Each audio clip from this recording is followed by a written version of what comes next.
ବହି କେହି ଆଣଉନ ବହି ବନ୍ଦ କର।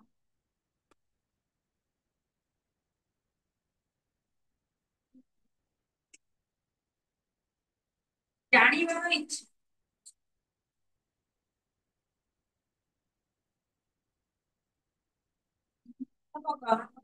ଯାହା କରୁଛନ୍ତି ସେ କରିବେ। ତମେ ଆସିବ କି ତମକୁ କହିଦିନ କହିଦିନ ଫାଷ୍ଟ ତମେ ଆସିଥିଲ ତାଙ୍କ ପାଖ ଆସିଥିଲ ତମେ କୁହ।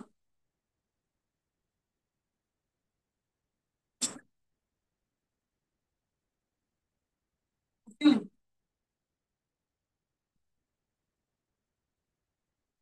ତାଙ୍କ ପାଖ ଆଁ, ଆସିନଥିଲ ପଚାର ସାଙ୍ଗ ତାପରେ କଣ ପାଠ ଦିଆ ହେଇଛି ଆଗେ ଆସ ତାଙ୍କ ଆଗ ମଝି ମଝି ଜୟ କରିବାର ଇଚ୍ଛା।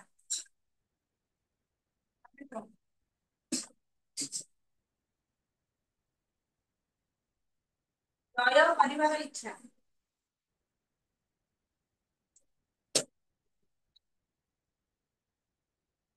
ନାଚିବାର ଇଚ୍ଛା ଲାଷ୍ଟ କୁହ।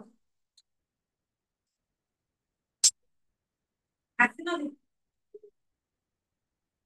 ତାଙ୍କ ପାଖ ତମେ ଆସିଥିଲ ନାଚିବାର ଇଚ୍ଛା।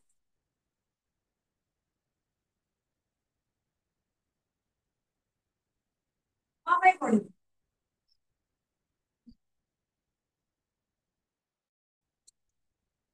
ନା କଣ ପାଇଁ ତମେ ସିନା ଜାଣିନଥିଲ ତାପରେ ଆସିକି ପଚାରିଲେ ଏ କ୍ଲାସ ମାନେ ସବୁବେଳେ ପାଠ ଦିଆ ହେଇଛି। ଗ୍ରାମାର ସବୁ କ୍ଲାସ ରେ ପଢିବା ପାଇଁ ଦିଅ ସରିଗଲେ ବି ରିପିଟ ହବ। ତମେ କଣ ପାଇଁ ପଢୁଛ ତାଙ୍କ ଆଗ କୁହ।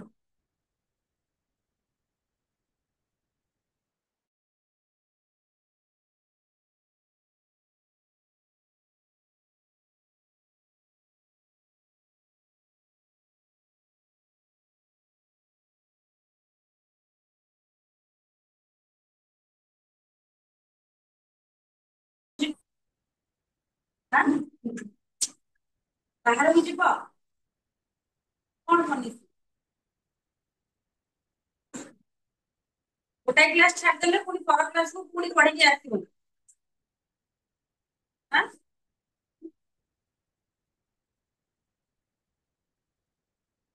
ବାହାରକୁ ଯାଅ ଆଉ ଯୋଉ ଝିଅ ପିଲାଟି କରିପାରିଲେନି ସେ ବି ବାହାରକୁ ଯାଅ।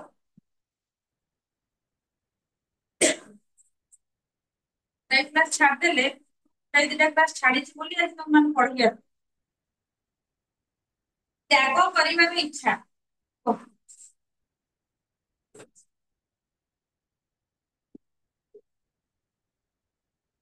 ଦେଖିବାକୁ ଇଚ୍ଛା।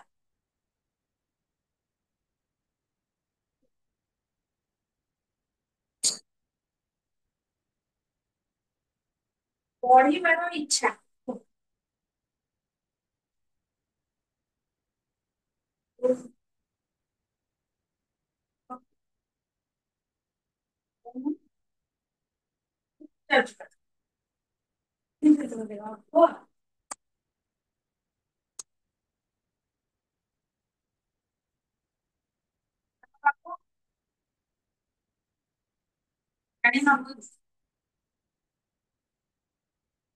ଆର କ୍ଲାସରେ ପାଠ ଦିଆ ହେଇନଥିଲା ତମେ ମୋର ପୂର୍ବ କ୍ଲାସ କରିଛ କରିଛ ମାନେ ଜାଣିଥିବ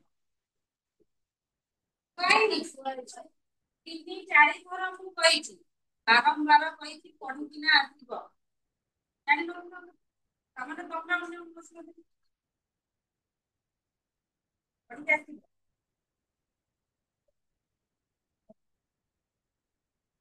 ପାଇବାର ଇଚ୍ଛା।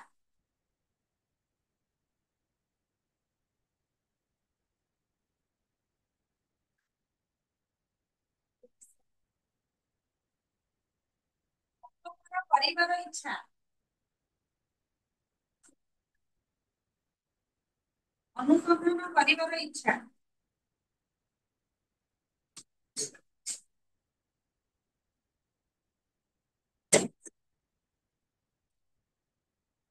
କରିବାର ଇଚ୍ଛା।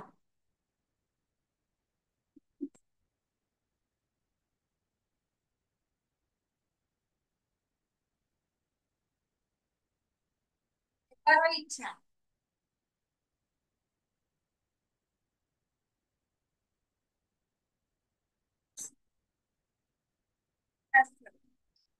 ଏକପଦୀଗଣ ଆଇଲେ ପଢିକି ଆସିଛ। ଏକପଦୀଗଣ। କୁହ ନେବାର ଇଚ୍ଛା। ଏବେ ଆଁ? ପଢିନ? ଆସିନଥିଲେ ସେ ପିଲାମାନେ? ଆଉ ଫାଷ୍ଟ ଆଗେ ନିଜେ ବସିଲ। ତମେ ଆସିଥିଲ।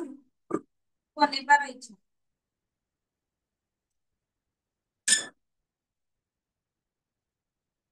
ଲାଷ୍ଟ ବି ଯିଏ ଆସିଥିଲେ ପଢିନ? କଣ ପାଇଁ ପଢିନ? ଆଠ ଦିନ ହେଲାଣି ଦିନେ ଦି ଦିନ କଣ ପାଇଁ ପଢିନ ମତେ କୁହ? ଆଁ? ମୋ କ୍ଲାସରେ ଆସିନଥିଲ? ସବୁ ପିଲାମାନଙ୍କୁ ମୁଁ କହିଦେଇଥିଲି। ଯୋଉ ପିଲାମାନେ ଆସିନ ସମସ୍ତଙ୍କୁ କହିଦବ ପଢିକିନା ଆସିବେ ବୋଲି କହିଥିଲି ନା କହିନଥିଲି? ଆଁ? ସବୁ କ୍ଲାସରେ ଏଇନା ବର୍ଷ ବି ଲାଷ୍ଟ ହେଇଯାଉ ପିଲାମାନେ କହିବେ ଆମେ ଆସିନୁ। ବର୍ଷ ବି ଲାଷ୍ଟ ହେଇଯାଉ। ନିଜ ଭୁଲ ଦେଇଦେବେ। ଆମେ ଆସିନଥିଲୁ ସରିଲା ସେଇଠି କଥା ସରିଗଲା ଆଉ। ମ୍ୟାଡାମ କିଛି କହିବେନି। ତମେ ପଢିଲେ ମତେ ଦେଇଦବ କି? ତମେ ପଢିଲେ ସବୁ ଯୋଉମାନେ ସବୁ ନ ପଢିକିନା ଆସିଛ ତୁମେ ତ ଫାର୍ଷ୍ଟ କ୍ଲାସ ଛାଡ। ତୁମେ ନ ପଢିକି ଆଇଛ ପଢିଲେ କଣ ମୋ ପାଇଁ ପଢୁଛ କି ତମେ ଭାବୁଛ ଆମେ ମ୍ୟାଡାମଙ୍କ ପାଇଁ ପଢୁଛୁ। ଆଁ? ଆଉ ନ ପଢିବାର କାରଣ ଟା କଣ? ଏବେ ତ ଏତିକି ପାଠ ପଢୁନ ବର୍ଷ ଲାଷ୍ଟକୁ ପୁଣି କେତେ ପାଠ ମୁଣ୍ଡରେ ବୋଝ ହେଇଯାଇଥିବ ଜାଣିଛ ତ?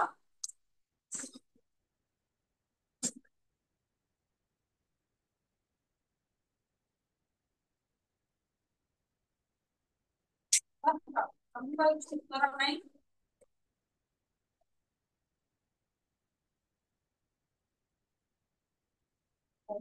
ଏ ବିଷୟ ଭିତରେ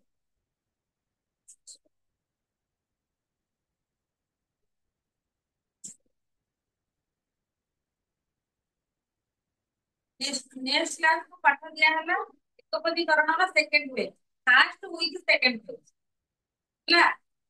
ଆଉ ଯିଏ ନ ପଢିକିନା ଆସିଥିବ ବାହାରକୁ ଯିବନି ସେଇଠି ସ୍ଥାନ ଧରି ଠିଆ ହବ ହେଲା।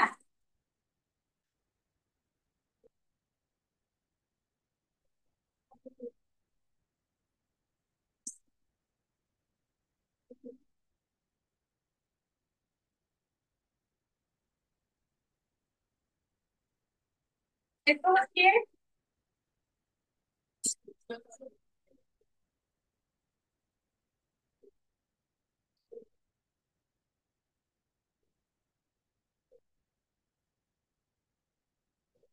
ପୁଷ୍ପପୁରରେ ମାନେ ବର୍ଷାକୁ ଲେଖକ କହିଛନ୍ତି ପୁଷ୍ପପୁରରେ କର୍ମ ସାରି କୁଆଡେ ଗତି କରିବ?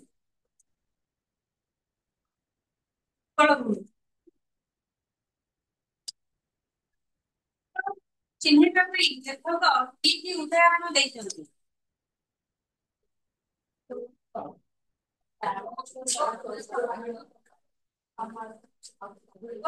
ସୁନାମ ତାଳ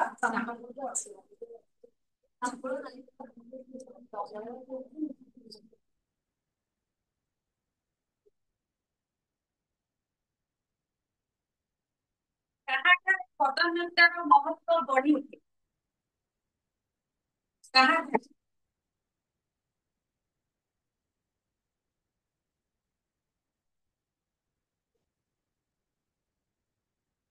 ଦରିଦ୍ରତାକୁ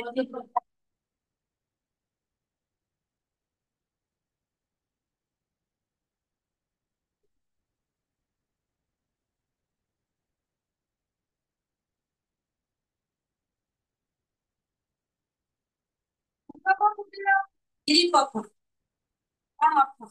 ରୋଗ କୁଟିଳ ଗିରିପଥ।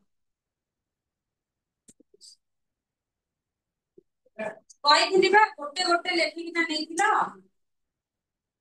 କେତେ ଥର ଏଇଟା ମୁଁ କହିଛି।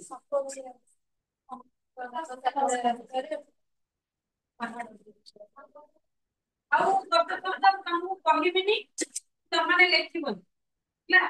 ଏମିତି ସବୁ ଛୁଆ ପଚାରିକି ଲେଖିବ ଗୋଟାଏ ଦିଟା ଛୁଆ ଆନ୍ସର କହିବେ।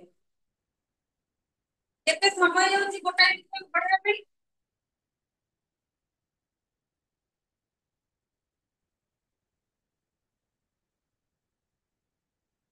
ତତ୍ପରତା ଅର୍ଥ କଣ?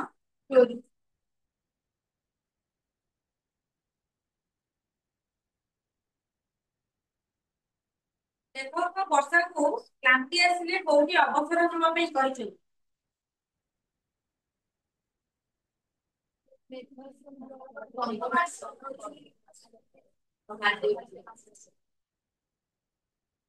ମୋର ଏକ୍ଜାମ ହବ ତିନିଟା ବିଷୟରୁ କୋଶ୍ଚିନ୍ କରିଛି ହେଲା। ଏଇଟା ଆଉ ଗୋଟେ ହଉଛି ଆକାଶ କଇଁଛ ବଡ ଘର। 40 ମାର୍କ କୋଶ୍ଚିନ୍ ହେଇଛି। ଆମର ଏଇଟା କୋଶ୍ଚିନ୍ ଅପସନ ନାହିଁ ବିନା ଅପସନ ଦେଇଛି। ଦେଖନ୍ତୁ ଫାର୍ଷ୍ଟ ଏକ ସବୁ ଫାର୍ଷ୍ଟ ରୁ ଅପସନ ବାଲା ମାନେ ଏତେ ସୁବିଧା ଭଲ ଅଛି।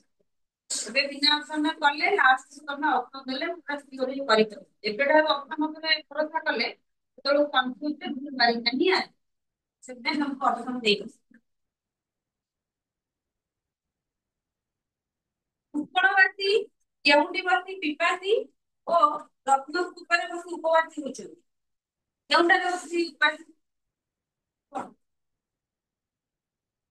ପିପାସୀ ହଉଛନ୍ତି ଏଉଠୁ ପଢା ହବ ନାଇଁ।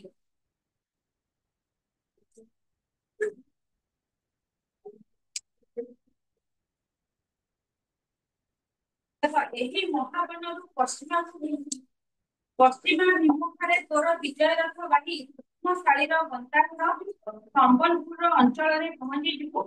ସେ କହୁଛନ୍ତି ତୁ କୋଉଠିକି ଯିବୁ ତାପରେ ମାନେ ପୂର୍ବରୁ କୋଉଠି ଥିଲେ? କୋଉଠି ଥିଲେ?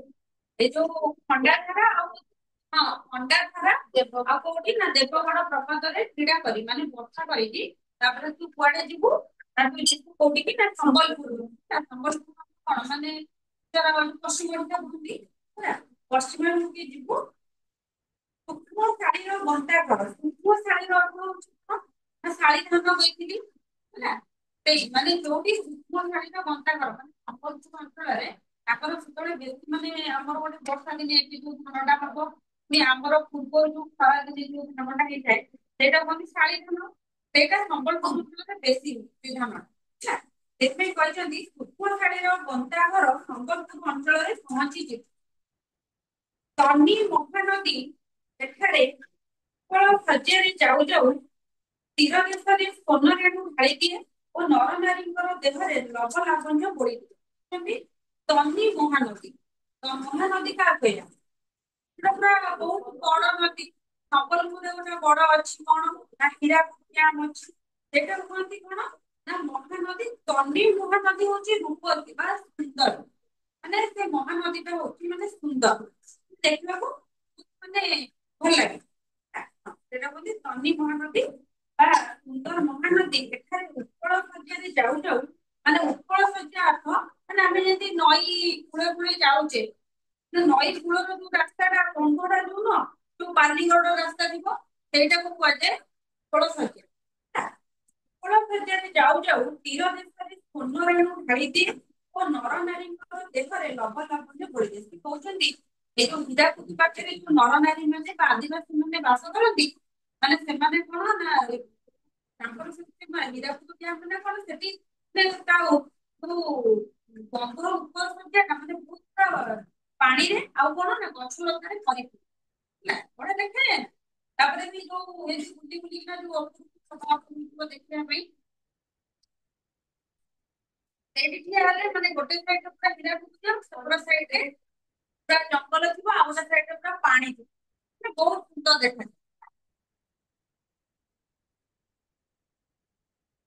ତାପରେ ଦେଖ କୃଷ୍ଣ ଦୈନ୍ୟରେ ଏଠାରେ ନର ନାରୀଙ୍କ ଦେହରେ ଲଗନ ଦୈନ୍ୟଦିନ ସୁଦ୍ଧା ଏଠାରେ ନରନାରୀଙ୍କୁ ବିଷାଦକାଳୀନ ଛୁଇଁଲେ। ବିଷାଦକାଳୀନ ମାନେ ଅଦ୍ଭୁତ ଦୁଃଖ ହେଲା। ମାନେ ସେ କହୁଛନ୍ତି ମାନେ ସେ ଯୋଉ ଶୁଣ ନରନାରୀ ମାନେ ବାସ କରନ୍ତି ସେମାନଙ୍କର ଯେତେ ଦୁଃଖ କଷ୍ଟ ଆସିଲେ ବି ମାନେ ତାଙ୍କୁ ଦୁଃଖ ଲାଗେ। ମାନେ ଆମର କଣ ଗୋଟେ ଏତିକି ବଡ ଦୁଃଖ ହେଲେ ବି ଆମକୁ ଭାଙ୍ଗି ପଡୁଛି ନା। ତାଙ୍କୁ ଏତେ ବଡ ଦୁଃଖ ଆସିଲେ ବି ସେମାନେ ବହୁତ ମାନେ ଷ୍ଟ୍ରଙ୍ଗ ହେଲା।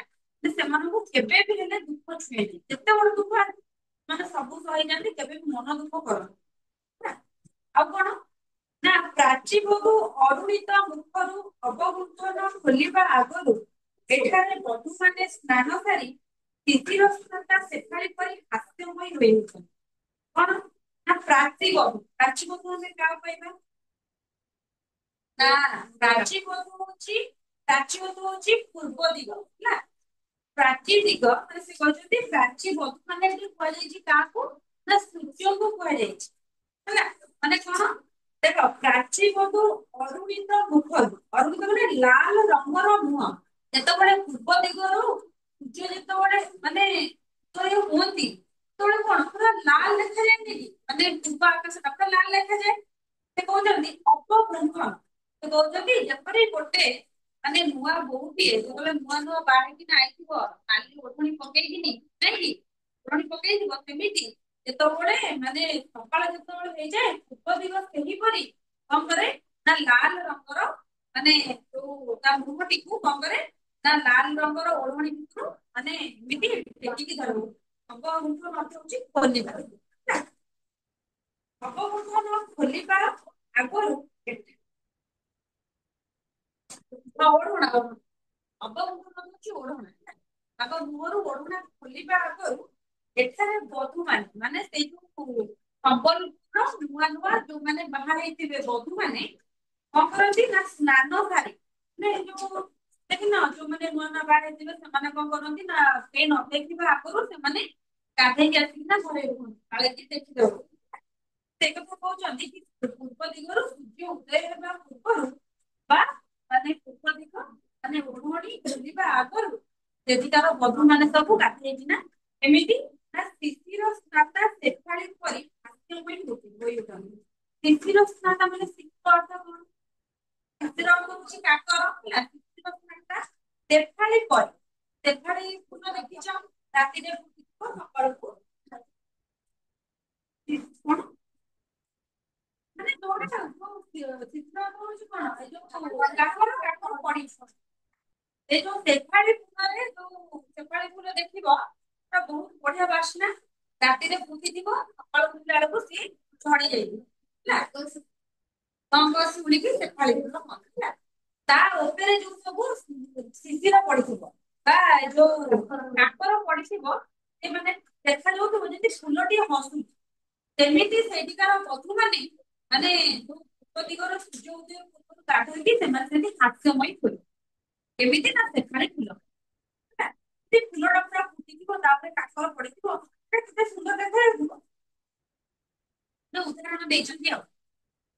ଏମାନଙ୍କ ଅନଳ ଚରଣରେ କମଳ ଫୁଟି ଉଠେ କହିଛନ୍ତି କଣ ନା ଯୋଉମାନେ ସବୁ ନୂଆ ନୂଆ ବଧୂ ମାନେ ସେମାନଙ୍କର ଅନଳସ ମାନେ ପୁରା ସରଳ ନରମ ପାଦ ଚରଣରେ କମଳ ଫୁଟିବ ମାନେ ସେ କହୁଛନ୍ତି କମଳ ଅର୍ଥ କଣ ପଦ୍ମ ହେଲା ଏମିତି ମାନେ ସେ ଚାଲିଗଲେ ତମେ ଚାଲିଲେ ଯେମିତି ପଦ୍ମ ଫୁଟିଯାଏ ମାନେ କଣ ନା ତାଙ୍କର ଏତେ ଧୀର ସ୍ଥିର ଚାଲି। କମଳ କମଳ ମାନେ ମାନେ କଣ କହିଲ କୋମଳ କୋମଳ ତାପରେ ଦେଖ ଏମାନଙ୍କ ହଁ କମଳ ଫୁଟି ଉଠେ ଆଉ କଣ ନା କଳା କୁଶଳ ପରସ୍ପର୍ଶରେ କ୍ଷୁଦ୍ର କୁଟୀର ସୁଦ୍ଧା ହସି ଉଠେ। କଳା କୁଶଳ ମାନେ ଆଗକାଳର ଝିଅ ମାନେ ଦେଖିଥିବ ମାନେ ସମସ୍ତେ ସବୁ ବୁଣା ବୁଣି କରନ୍ତି। ମାନେ ଉଲରେ ହଉ କି ମାନେ ବିଭିନ୍ନ ହଁ ବିଭିନ୍ନ ପ୍ରକାର ସବୁ ଜିନିଷ ପତ୍ର ପାଚିଆ ହଉ ଚଟ ହଉ ସବୁ ବିଭିନ୍ନ ପ୍ରକାର ସବୁ ଘରେ ଟଙ୍ଗାଇବା ପାଇଁ ଜିନିଷ ତିଆରି କରନ୍ତି ମାନେ ସେଠିକାର ମାନେ ବଧୂ ମାନେ କଣ କରନ୍ତି ନା ବିଭିନ୍ନ ପ୍ରକାର ସବୁ କଳା କୌଶଳ ଜାଣିଥାନ୍ତି ସେମାନଙ୍କର ନିଜ ହାତରେ ତିଆରି କରିକି ତାଙ୍କର ଛୋଟ ଘର ଥାଉ କିନ୍ତୁ ସେଇ ଘରକୁ ପୁରା ସୁନ୍ଦର ମଜାରେ ସଜେଇଥିବେ। ତାଙ୍କ ନିଜ ହାତରେ ତିଆରି କରି। ଚାରୁ ଚିକୁରକୁ ବଳି, ଚାରୁ ଚିକିର ଅର୍ଥ ହଉଛି ସୁନ୍ଦର କେଶ। ଚାରୁ ଚିକିରକୁ ବଳି ତୋର ଲୋଭନୀୟ କଜ୍ଜଳ କାନ୍ତିକୁ ବହୁଦିନ ପରେ ଦେଖି ଏମାନେ ଆୟତ ନୟନରେ ଚାହିଁ ରହିବେ। ସେ କହୁଛନ୍ତି କି ତାଙ୍କର ଚୁଟିକୁ ମେଘ ସହିତ ତୁଳନା କରିଛନ୍ତି। ଚାରୁ ଚିକିର ସେ କହୁଛନ୍ତି ସେଇ ଯୋଉ ନବବଧୂ ମାନେ ତାଙ୍କର ଯୋଉ ସୁନ୍ଦର କେଶ ହେଲା, ତାଙ୍କର ସୁନ୍ଦର କେଶ ଠାରୁ ବଳି ମାନେ ଆହୁରି ଅଧିକ ସୁନ୍ଦର କିଏ, ଯୋଉ କଳା ମେଘ ଉଠେଇଥିବ, ଅଧା ଅଧା ବାଦଲ ଥିବ, ସେଟା କେତେ ସୁନ୍ଦର ଦେଖାଯାଏ। କହୁଛନ୍ତି ତାଙ୍କ କେଶ ଠାରୁ ବି ଆହୁରି ସୁନ୍ଦର ଯଦି ତୋର ମେଘ ରୂପକୁ ସେ ଦେଖିବେ, ତାହେଲେ କଣ କରିବେ ନା ଲୋଭରେ କଜ୍ଜଳ କାନ୍ତିକୁ ବହୁଦିନ ପରେ ଦେଖି ଏମାନେ ଆୟତ ନୟନରେ ଚାହିଁ ରହିବେ। ମାନେ ଯେତେବେଳେ ବହୁଦିନ ପରେ ଯେତେବେଳେ ପୁରା କଳାହାଣ୍ଡିଆ ମେଘ ଉଠେଇ ଆସୁଥିବ, ପୁରା ପୁରା ଥଣ୍ଡା ଥଣ୍ଡା ପବନ ହଉଥିବ, କେମିତି ଲାଗେ। କହୁଛନ୍ତି ତୋର ଏଇ ଯୋଉ କଜଳ କାନ୍ତିର ମାନେ ମେଘ ରୂପକୁ ଦେଖିକି ସେମାନେ ବହୁତ ଖୁସି ହେଇଯିବେ। କଜଳ କାନ୍ତି ଯୋଉ କଜଳ ଲଗାଉ କଳା ରଙ୍ଗର, ଚାଲୁଛି ହଉଛି ତାଙ୍କର କେଶ ମାନେ ସେ କହୁଛନ୍ତି ତାଙ୍କର ଯୋଉ ନବବଧୂ ମାନେ ଯେମିତିଆ ତାଙ୍କର କେଶ ହେଇଥିବ ସୁନ୍ଦର କେଶ, ତାଠାରୁ ବି ଅଧିକ ଯୋଉ ମେଘ କଳା କଳା ରହୁଛି ସୁନ୍ଦର କେଶ।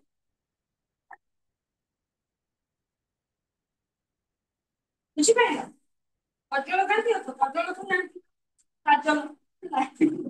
ସେଇ ମେଘ ଯୋଉ ପୁରା କଳା ରଙ୍ଗର ଉଠି ଆସିଥିବ ତାଠାରୁ ବି ଅଧିକ ମାନେ ସେ ଯୋଉ ନବବଧୂର କେଶ ଠାରୁ ବି ଆହୁରି ସୁନ୍ଦର ଦେଖାଯିବ। ତାକୁ ଦେଖିକିନା ସେମାନେ ବହୁତ ହାସ୍ୟମୟ ବା ବହୁତ ଖୁସି ହେଇଯିବେ, କାରଣ ବହୁତ ଦିନ ପରେ ବର୍ଷା ମାନେ ଉଠେଇଛି। ତାପରେ ଦେଖ ଧନ ବିଲୋଳ ନେତ୍ର ଭଙ୍ଗିରେ ଭଳିଯାଇ ତୋ କର୍ମ ଭୁଲିଯିବୁ ନାହିଁ, କେଦାର ଭରା ବାରିପଦାରେ ସମ୍ବଲପୁରକୁ ଶ୍ୟାମଳ କରି ଆସି। ବିଲୋଳ ବିଲୋଳ ହଉଛି ଚଞ୍ଚଳ ହେଲା, ସେ କହୁଛନ୍ତି କି ସେଇ ଯୋଉ ତତେ ଯୋଉ ସବୁ ଫୁଟିଲ ବାହାରକୁ ଚାଲି ଆସିବେ ଯୋଉ ନବବଧୂ ମାନେ ତତେ ଦେଖିବା ପାଇଁ, କି ତୁ ମାନେ କେତେ ଦିନ ପରେ ବର୍ଷା ଆସିଛି ନା, ଆସିବେ ତୁ ସେମାନଙ୍କୁ ଦେଖିକିନି ମାନେ ତୁ ପୁରା ଚଞ୍ଚଳ ହେଇଯିବୁ। ମାନେ ତୋ ଚଞ୍ଚଳ ହେଇକି ନା ତୋ ନିଜ କାମ ଟାକୁ ଭୁଲିଯିବୁ। ମାନେ ଦେଖୁନ ଆମେ ଯଦି କୁଆଡେ ଯାଇଥିବୁ ଗୋଟେ କି ଅତ୍ୟଧିକ ମାନେ ଗୋଟେ ଖବର ଅଛି ଫୋନରେ କହିଦେଇଛି, ଆମେ ଯେତେ କାମ ଥାଉ ତାକୁ ପୁରା ଭୁଲିକିନି ପଳେଇ ଆସିବୁ। ନାଇଁ ସେ ସେମିତି କହୁଛନ୍ତି କି ତୁ ସେ ଯୋଉ ନବବଧୂ ମାନଙ୍କୁ ଦେଖିକିନି ତୋର ନିଜ କାମ ଟା ଭୁଲିବୁ, କାରଣ ସେ ଯାଇଛି କଣ ପାଇଁ ବର୍ଷା କରିବା ପାଇଁ ହେଲା। ସେ କଥା କହୁଛନ୍ତି ଚଞ୍ଚଳ ନେତ୍ର ଭଙ୍ଗିରେ ପଡିଯାଏ, ଚଞ୍ଚଳ ନୟନରେ ତତେ ଅନେଇଥିବେ କିଏ ନା ନବବଧୂ ମାନେ, ତୁ ତାଙ୍କରି ନୟନରେ ମାନେ ଚଞ୍ଚଳ ହେଇକି ନା ତୋ ସ୍ୱକର୍ମକୁ ଭୁଲିଯିବୁ। ତୋ କର୍ମ କଣ ନିଜ କର୍ମ ହେଲା। କେଦାର ଭରା, କେଦାର ଭରା ହଉଛି ସତ୍ୟ, ସତ୍ୟ କ୍ଷେତ୍ରକୁ ବାରିପଦରେ ସମ୍ବଲପୁରକୁ ଶ୍ୟାମଳ କରି ଆସେ। ସ୍ୱକର୍ମ, ସ୍ୱକର୍ମ ଅଥବା ନିଜେ ନିଜେ ନିଜ ଯୋଉ କାମ କରନ୍ତି ସେଇଟା ହଉଛି ସ୍ୱକର୍ମ। କେଦାର ହଉଛି ସତ୍ୟ କ୍ଷେତ୍ର ହେଲା, ସତ୍ୟ କ୍ଷେତ୍ରକୁ କଣ କରିବୁ ବାରିପଦ କହୁଛ ବାରି ଅର୍ଥ ଜାଣିନ ବର୍ଷା, ଯୋଉ ତାଙ୍କର ସତ୍ୟ କ୍ଷେତ୍ରକୁ ତୁ ପାଣିରେ ପୁରା ପରିପୂର୍ଣ୍ଣ କରିଦବୁ, ଆଉ ସମ୍ବଲପୁରକୁ ପୁରା ଶ୍ୟାମଳ ସବୁଜରେ ପରିପୂର୍ଣ୍ଣ କରିଦେଇକି ଆସିବୁ ହେଲା। ଭାଇନା ପାରାଗ୍ରାଫ ବୁଝି ହେଲା। ଏଇ ପାରାଗ୍ରାଫରେ ସେ କୋଉଠିକି ନା ସମ୍ବଲପୁର ଯାଇଛନ୍ତି ହେଲା, ଆଉ କୋଉଠି ଖାଲି ମନେ ରଖିବ ଏତିକି।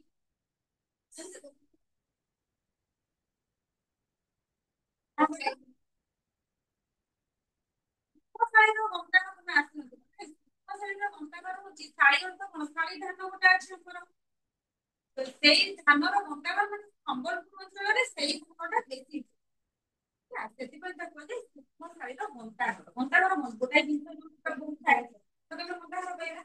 ଖାଲି ମନେ ରଖିବୁ ଏ ବିଷୟରେ ବର୍ଷା ତାପରେ ପରେ କୁଆଡେ ଯାଉଛି ହେଲା, ଫାଷ୍ଟ କୋଉଠୁ ଆସିଲା ତାପରେ କୁଆଡେ କୁଆଡେ ଯାଉଛି, ତାପରେ ସବୁଆଡେ ବି ସେଇ ପରିବେଶରେ ହିଁ ବର୍ଣ୍ଣନା ହେଇଛି। ନାଇଁ କି ସବୁଆଡେ ସେଇ ଗୋଟେ କଥା ହେଇଛି ପରିବେଶର ବର୍ଣ୍ଣନା, ଖାଲି ମନେ ରଖ ତାପରେ ପରେ ସେ କୁଆଡେ ଆସୁଛି ଷ୍ଟେପ ବାଇ ଷ୍ଟେପ ଖାତାରେ ଲେଖିଦବ, ସେତିକି ମନେ ରଖିଦେଲେ ବିଷୟଟା ସରିଗଲା ହେଲା।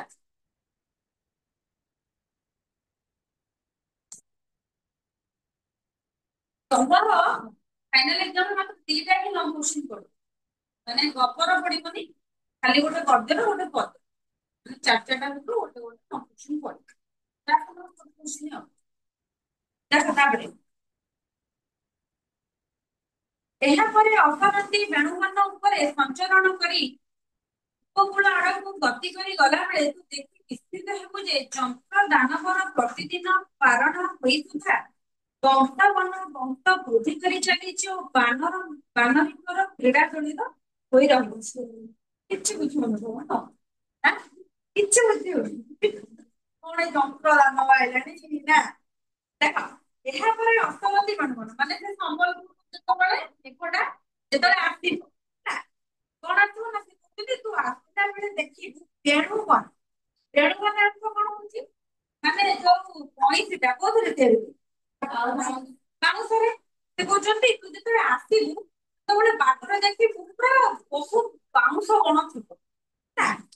ଉପରେ ସଞ୍ଚରଣ କରି ମାନେ ବାଉଁଶ ବୁଦା ଉପରେ ଯେତେବେଳେ ଆସୁଥିବୁ ହେଲା, ଉପକୂଳ ଆଡକୁ ଗତି କରି ଗଲା ବେଳେ ତୁ ଦେଖି ବିସ୍ମିତ ହେବୁ ଯେ ହେଲା, ସେ କହୁଛନ୍ତି ଯେତେବେଳେ ଯୋଉ ବାଉଁଶ ବୁଦା ଉପରେ ବର୍ଷା ଯେତେବେଳେ ବର୍ଷିକିନା ଯେତେବେଳେ ଉପକୂଳ ଆଡକୁ ଆସିବ ବିସ୍ମିତ ହେବୁ ଯେ ଯନ୍ତ୍ର ଦାନବର ପ୍ରତିଦିନ ପାରଣ ପାରଣ ଅର୍ଥ ହଉଛି କଣ ନା ଭୋଜନ। ଦେଖ ମୁଁ ବୁଝେଇ ଦଉଛି ହେଲା।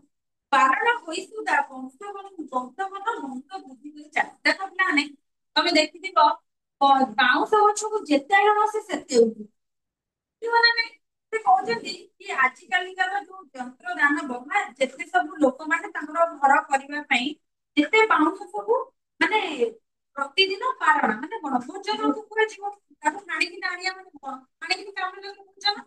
ସେ କହୁଛନ୍ତି ଯନ୍ତ୍ର ଦାନବ ପ୍ରତିଦିନ ଯେତେ ବାଉଁଶ କାଟିକିନା ଆଣିଲେ ବି ସିଏ ସେତେ କଣ କରେ ବଂଶବନ ସବୁବେଳେ ବଂଶ ବୃଦ୍ଧି କରି ଚାଲେ।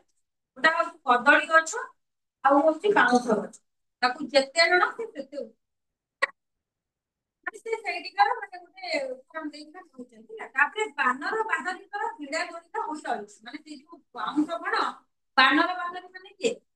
ମାଙ୍କଡ ହେଲା। ମାଙ୍କଡ ମାନେ କଣ କରନ୍ତି ନା ସେ ବାଉଁଶ ଗଛରେ ଏମିତି ଏମିତି ମାନେ ତାଙ୍କ କିଆଣି ହେଇକିନା ଦୋଳି ଖେଳନ୍ତି। ଯନ୍ତ୍ର ଦାନ ମାନେ ଗୋଟେ ଲୋକ ନେଇକି ଯାହାକୁ ହାତରେ ତାକୁ ହଲେଇ ହଲେଇକିନା ଓପାଡିବ। ଆଉ କଣ ପତ୍ରଟା କାଟୁଥିବ ନା ନାଇଁ ସେଇଆକୁ କୁହାଯାଇଛି ଯନ୍ତ୍ର ଦାନ। ମଣିଷ ଯୋଉ ଯନ୍ତ୍ରକୁ ନେଇକିନା କାଟନ୍ତି ହଁ ସେଇ ଯନ୍ତ୍ର ଦାନବ ଯେତେ କାଟିଲେ ବି ବାଉଁଶ ବୁଦାକୁ ସେ ସେତେ ବଂଶ ବୃଦ୍ଧି କରେ। ବୁଝିହେଲା? ତାପରେ ଦେଖ ଏହି ବଂଶମାନଙ୍କୁ ବାୟୁ ହିଲ୍ଲୋଳରେ ବାୟୁ ହିଲ୍ଲୋଳ ମାନେ ପବନର ତରଙ୍ଗ ହେଲା। ହଁ। ଏହି ବଂଶମାନଙ୍କୁ ବାୟୁ ହିଲ୍ଲୋଳରେ ଦୋହଲାଇ ସମସ୍ତ ଅଞ୍ଚଳକୁ ଶ୍ୟାମଳ କରି କପିଳ ଅନୁଗୁଳ ପଥରେ କପିଳାସ ସ୍ପର୍ଶ କରି ଉପକୂଳରେ ପହଞ୍ଚିବା ଆଗରୁ ଦୂରରୁ ସୌଦାମିନୀ ଦେଖି ଜାଣିବୁ ଯେ ଏହି ସେଇ କଟକ ଉତ୍କଳର ଉତ୍ତମାର୍ଗ। ଗୋଟାଏ ବାକ୍ୟ ଦେଇଛି ଯେ ପଢିଲେ ଜମା ସରୁନି ନାଇଁ ଗଲା ପଢୁଛି ତ ପଢୁଛି ଆଉ। ହଁ ଦେଖ ଏହି ବଂଶମାନଙ୍କୁ ମାନେ ସେ କହିଛନ୍ତି କି ଯେତେବେଳେ ବର୍ଷା ହବ ସେତେବେଳେ ପବନ ବି ହବ। ସେ କହୁଛନ୍ତି ଯେତେବେଳେ ଏଇ ବଂଶବନ ଦେଇକି ତମେ ଗତି କରିବୁ ସେତେବେଳେ ବାୟୁ ହିଲ୍ଲୋଳରେ ତାକୁ ଟିକେ ଦୋହଲାଇ ଦବ ହେଲା। ଆଉ କଣ ନା ସମସ୍ତ ଅଞ୍ଚଳକୁ ଶ୍ୟାମଳ କରି ତମ୍ବିଳ ଅନୁଗୁଳ ମାନେ ପାହାଡିଆ ଅନୁଗୁଳରେ ଖାଲି ପାହାଡ ନାଇଁ କି? ହଁ ଦକ୍ଷିଣ ହଉଛି ପାହାଡିଆ।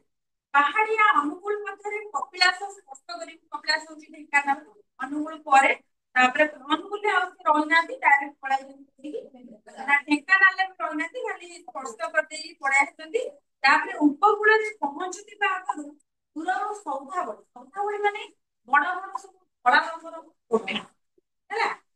ସୌଦାବଳି ଦେଖି ଜାଣିବୁ ଯେ ଏହି ସେଇ କଟକ ଡାଇରେକ୍ଟ ସେ କଟକ ପଳେଇଛି ଆଉ।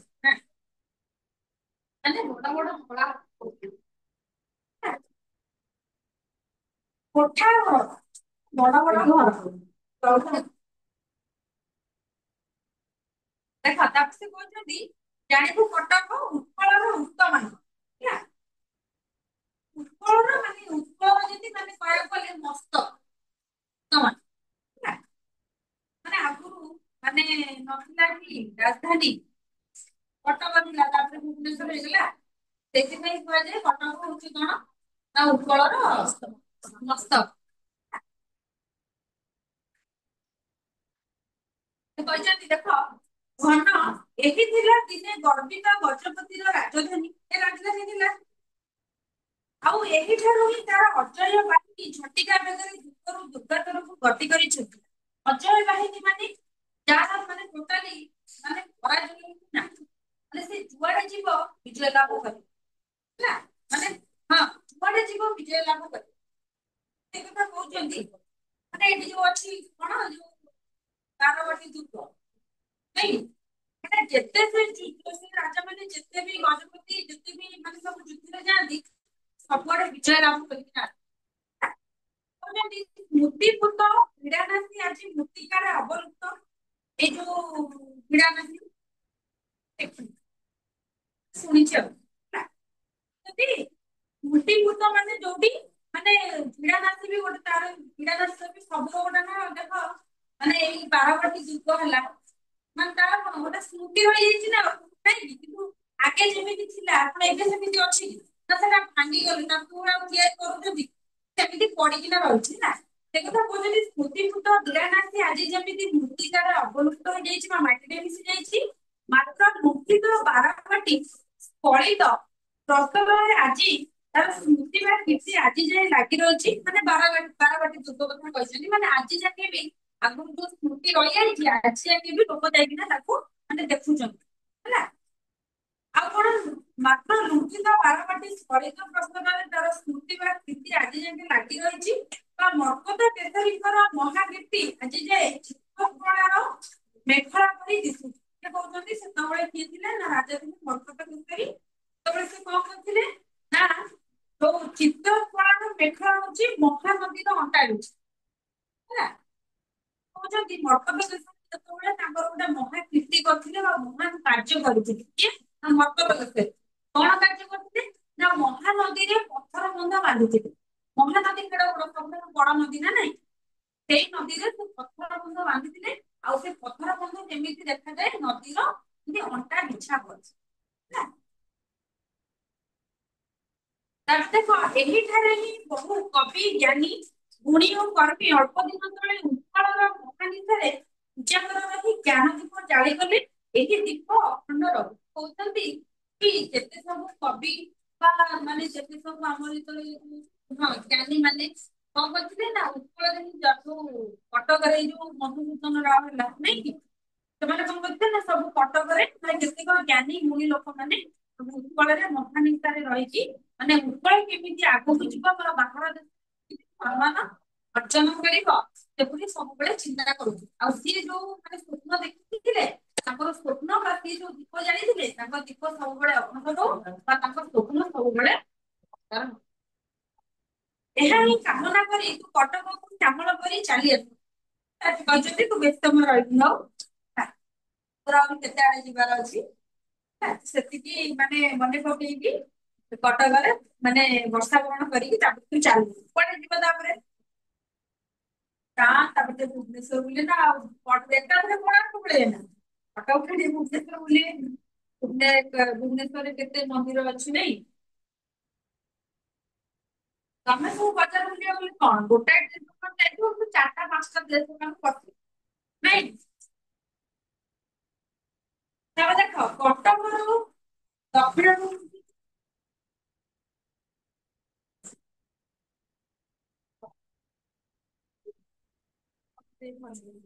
ଦେଖ ଏହା ହିଁ କାମନା କରି କଟକକୁ ଶ୍ୟାମଳ କରି ଚାଲି ଆସିବୁ କଟକରୁ ଦକ୍ଷିଣାଭିମୁଖୀ ମୁଖରେ ଯାଇ ମାନେ କୋଣାର୍କର ଚାରୁଚୂଡା ଚୁମ୍ବନ ନ କଲେ ତ ଉତ୍କଳ ଭ୍ରମଣ ସାର୍ଥକ ହେବନି ମାନେ ଏଇଟା ସେ ତାଙ୍କୁ କହୁଛନ୍ତି ହେଲା ଯଦି ଏତେ ଜାଗା ବୁଲିଲୁ ଓଡିଶାରେ ଯଦି ତୁ ଉତ୍କଳରେ ଯଦି କୋଣାର୍କ ନ ଯିବୁ ତାହେଲେ ତୋର ବୁଲିବାଟା କିଛି ସାର୍ଥକ ହବନି ହେଲା କୋଣାର୍କ ପଥରେ ଯାଉ ଯାଉ ପଥ ମଧ୍ୟରେ ଅଗଣିତ କୀର୍ତ୍ତି ଦେଖି ତୁ ଚକିତ ହେବୁ ହେଲା ମାନେ ସେ କହିଛନ୍ତି ତୁ କୋଣାର୍କ ଚାରୁ ଚୁମ୍ବନ କରିବୁ ତୁ ତାପରେ ଯେତେବେଳେ ତୁ ସେଇ ବାଟରେ ଯିବୁ ତୁ ବିଭିନ୍ନ ପ୍ରକାର ବହୁତ ସୁନ୍ଦର କୀର୍ତ୍ତି ଦେଖିବୁ ହେଲା କାର କୀର୍ତ୍ତି ଦେଖିକିନା ତୁ ପୁରା ଆଶ୍ଚର୍ଯ୍ୟ ହେଇଯିବୁ ମାନେ ଆଖିବୁ ମାନେ କିଏ କରିଥିବେ ହେଲା କଣ ନା ମାତ୍ର ଧନ ଏହି ସ୍ମୃତି ଶ୍ମଶାନରେ ଅଟକି ଗଲେ ତୋର ସ୍ୱ କାର୍ଯ୍ୟ ସାଧନାରେ ବିଳମ୍ବ ଘଟେ ସ୍ମୃତିର ଶ୍ମଶାନ କାହାକୁ କହିବା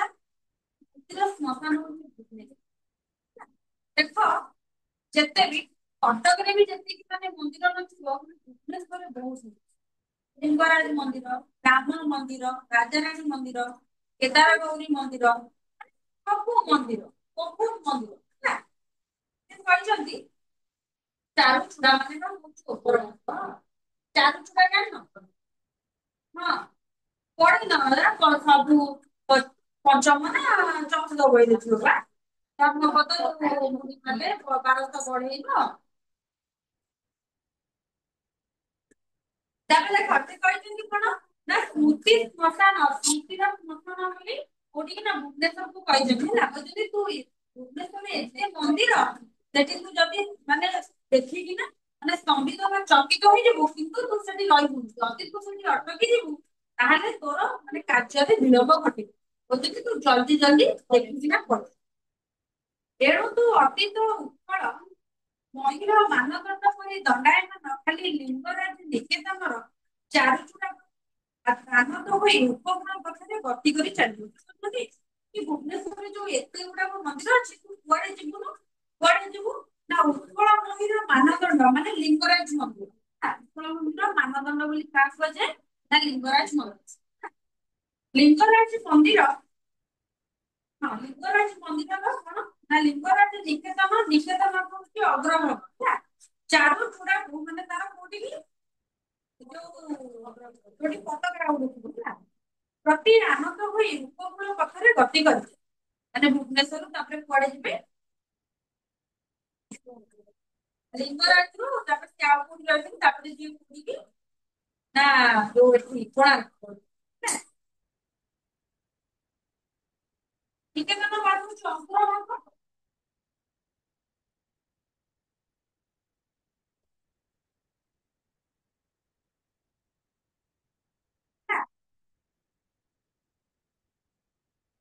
ମାନେ ବୁଝିପାରୁନ? ଆଁ ପାରୁନ?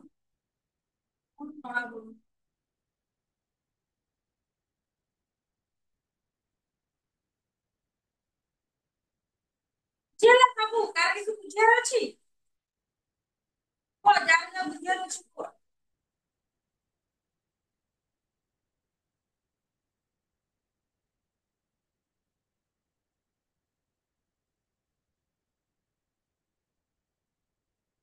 ଦି ମିନିଟ୍ ସମୟ ପଢ ତା ନମ୍ବର ଅଛି ତାପରେ ପୁଣି ନେକ୍ସଟ ପେଜକୁ ଯିବ ହେଲା।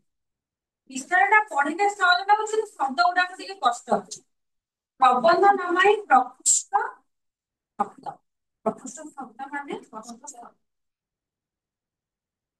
ଏ ଇତିହାସ ପଢିଲେ ତମେ ଏଇଠି ପଳେଇବ।